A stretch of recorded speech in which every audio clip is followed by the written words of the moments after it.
It's time to go chase some dinosaurs down. Well, we probably won't have any luck finding any, but we will have luck checking out this Jurassic Park Jeep today. Let's take a look at it.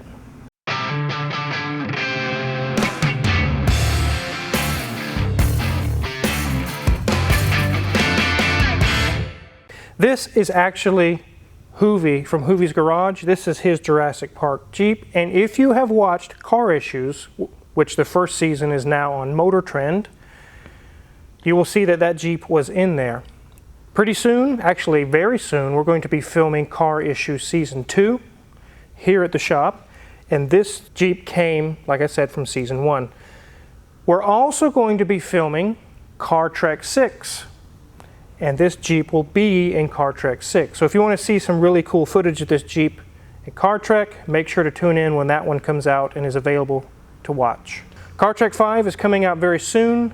It will be a little while before you see any CarTrek footage on this, but you want to make sure when it does come out to check out the Jurassic Park Jeep.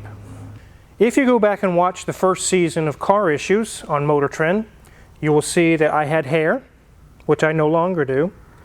And you will also see that we filmed in a really small brick building. That used to be the shop we were in before we came to this mammoth-sized building. Somehow we made it to here, and it's really amazing. I'm really happy for that. But today, just as you saw in Hoovie's video on this Jeep, he wants to check for leaks, and also the four-wheel drive doesn't work. Why doesn't it work? We're going to take a look at that today. But first, let's check this out. This is a 1994 Jeep YJ. Any of you guys are Jeep fanatics can quickly look at the headlights, which are square, rectangle, I guess you could say. And that tells you right there it's an XJ, because if it was a TJ, it would have circular lights and be a little bit more modern. And it's definitely not a CJ, CJ2, CJ3, 4, 5, because square headlights. Let's go ahead and pop the hood, and then we'll take a look around it.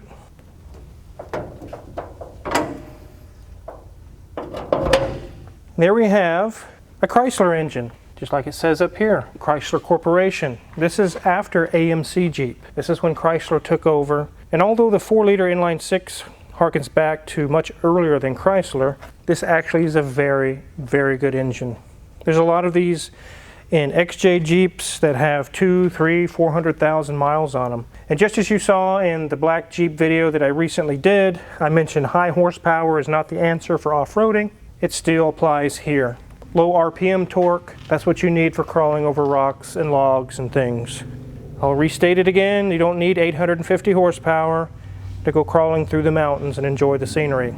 These had various different horsepower ratings through the years, anywhere from 160 up to 195. They got close to 200, but they have a lot of torque down low at low RPMs. This one's in really good shape, and it runs very well.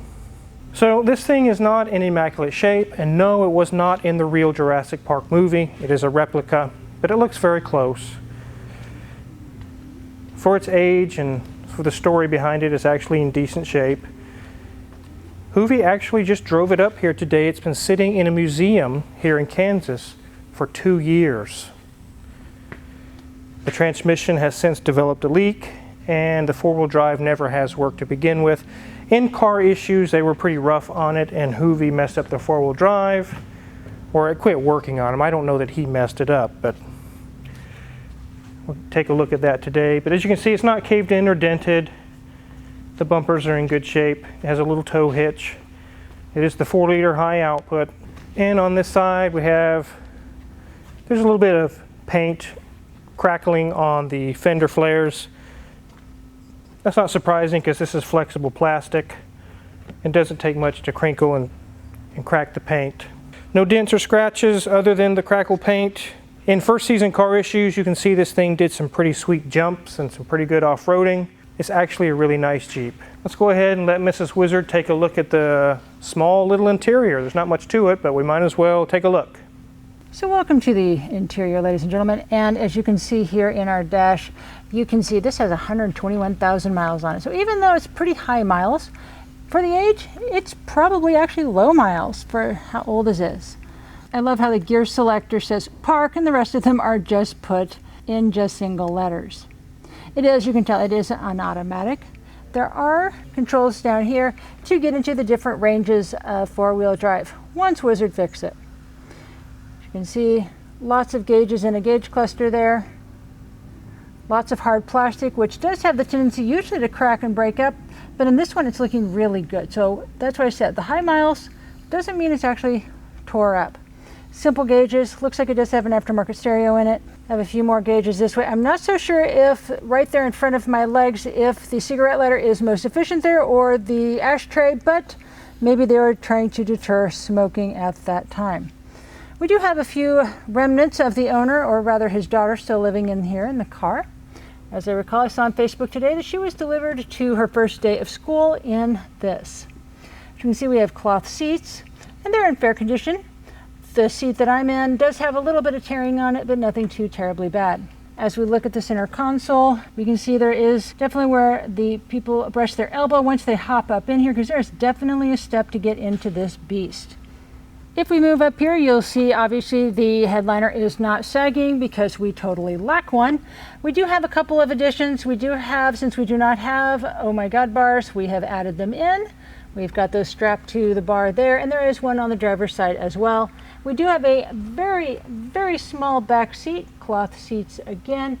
Definitely would not want to be going around in the trails in that, because I think my knees would definitely impale the person in the front seat. One thing I do note is that there is a very large window space here, and you almost don't need an armrest because the edge of the window is so low. That's almost too low for an armrest. So lots of big viewing space here, but otherwise it's looking really good. You can see a lot of the cars in our shop. Otherwise, let's get this up in the air. It's really amazing what can change in 4 years. The last time I saw this was 4 years ago, and it was me and Crazy D in the small building that you can see on the first season of Car Issues. And we were doing pretty good, and we quickly outgrew that building. This Jeep went on to be filmed in Car Issues Season 1, and then Tyler had it for a while, and then he put it in the museum. And the next time I see this vehicle, so many things have changed. The shop is different. There's now 5 people working here, and it's grown quite a bit. I'm really, really excited about that. So again, there's a leak, and the 4-wheel drive doesn't work. Let's get this thing on the lift.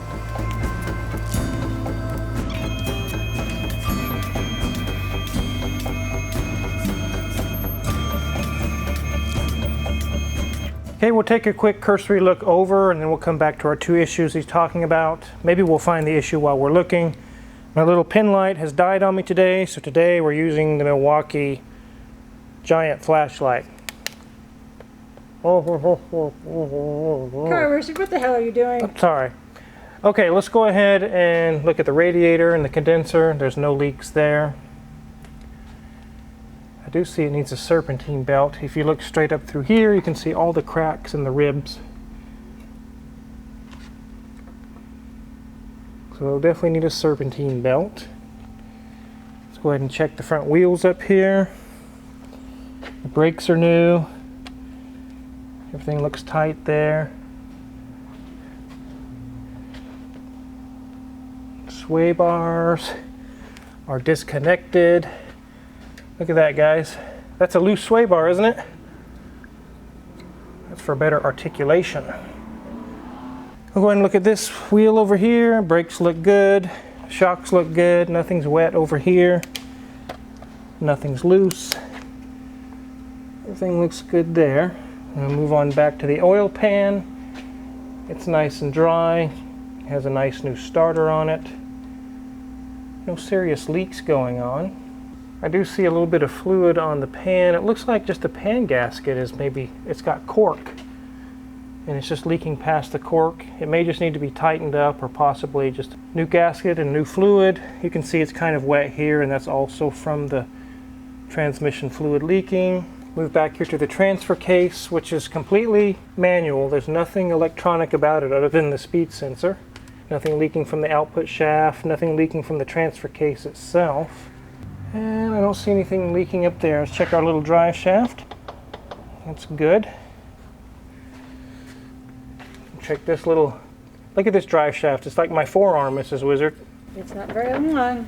It's not very girthy either. No. Here's a catalytic converter. It looks fairly new. I think we put that in before. Our shocks are not leaking, which is good. The drum brakes, always check the bottom of the drum brakes to make sure it's not wet there. That indicates a wheel seal or a wheel cylinder failure on your brakes. And everything looks dry on this one. Move back to here. Our differential's dry. It looks like it was filled and maybe a little bit spilled out there, but that's fairly common. I don't see any serious issues going on back here. Here's our fuel tank, and luckily it's plastic, but it looks like the skid plate is getting kind of rusty on it. That may need a new skid plate at some point. I'll let Hoovie know about that, and we'll see if he wants to get a new one. So I mentioned this thing was setting for 4 years, and that makes sense because during the car issues filming, this thing got new tires. And you can see August of 2018. So that matches the time frame there. These tires are still like new, they're still good. So we see the transmission leak, it needs a pan gasket. Let's go check out the front axle. I think there is our problem with the four-wheel drive not working. So the thing that likely is the problem on these Jeeps when the four-wheel drive quits is not necessarily the transfer case unless it's been damaged or something, but this one hasn't. I know, but putting it in four-wheel drive that this shaft will start spinning, but yet it won't make the front wheels spin. And that's because it's disengaged at the axle right now, and you can see that here. You can spin it all day long, but you won't have any four-wheel drive, and the reason why is this actuator is bad. Very likely the rubber diaphragm, you can see it's so rusted. I could almost push my finger through it. It was working and then it quit working. That's usually the culprit right there.